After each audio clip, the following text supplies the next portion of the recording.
Hello, today's topic is mediumship never goes away. Once you're a medium, you're always a medium, whether or not you choose to engage in that. I've heard people say, oh, it kind of faded for me, people who used to do that but stopped doing it. Or more commonly, what I hear is mediums say, I used to get fill in the blank and now I don't so much. Like I used to get names or I used to get manner of passing or whatever. And, um, and they think that now they don't because I don't know any medium who their mediumship has not changed over time. It happens to all of us. And not for the better or worse, it just changes. Sometimes for the better, but sometimes it just changes. So it can be very frustrating. And what I think is happening there is not that, for example, that you don't get names anymore. It's that the way you get information has changed and you're still trying to do it the old way.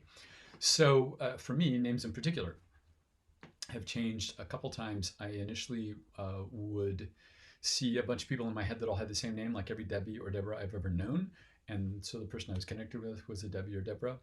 Um, and then most of this year, most of 2021, I would see someone in the room with me in my head, and usually someone famous. So I'd see like Harrison Ford, and Ford was the name of the person I was connected to, for example. So and now that's changing again, and it seems to be more multiple people with the same name thing. I don't know why it's changing, because here's the thing, and I think this is what confuses people. I'm not doing anything different. I connect like I've always connected. I don't, so I'm not doing anything different, but I'm experiencing mediumship differently. And that happens to people, but I think they don't think of it in that way.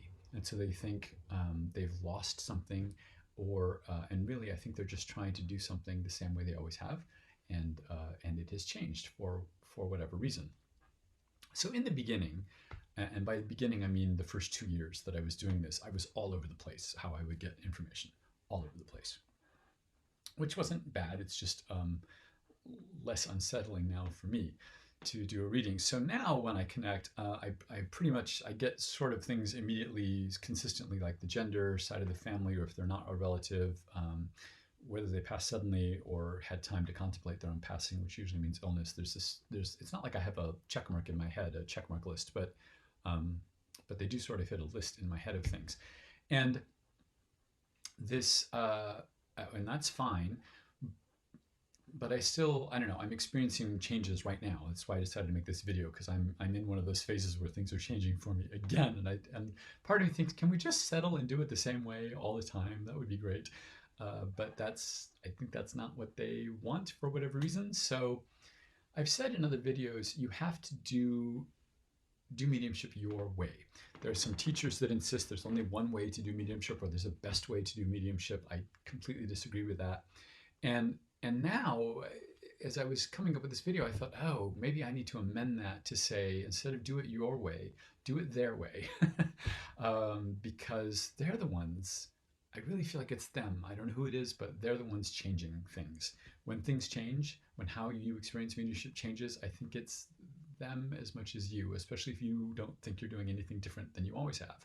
So do it their way. Let it happen as it happens. I have to remind myself of that now, because especially now that I'm going through one of these phases where things are changing for me, and there's no rhyme or reason to it.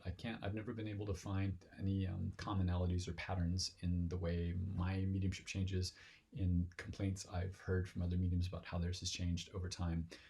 It just happens. So I haven't figured that out yet.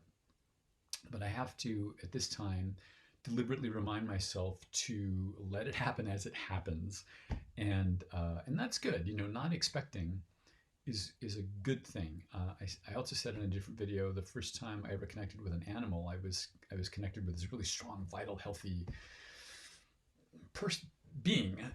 Couldn't tell if it was a man or a woman, and my time was running out. I was in a practice group, and I finally in my head said, okay, I don't care what you are, what else can you show me? And it resolved into a horse, and with the horse was a woman, and that was the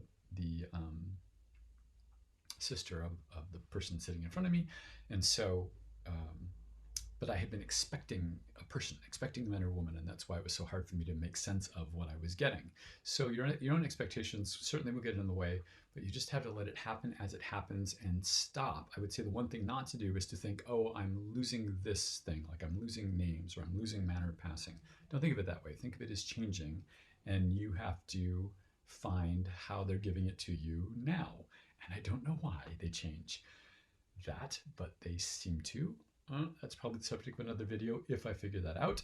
I know this is really short, but that's the point of these videos, is to have them short. Next week, I want to talk about the fact that our ancestors are always with us. People we never met, like great-grandparents, are watching us. They're aware of us. So I'm going to talk about that. Until then, leave your questions or comments below. Thank you for watching this time. See you next week.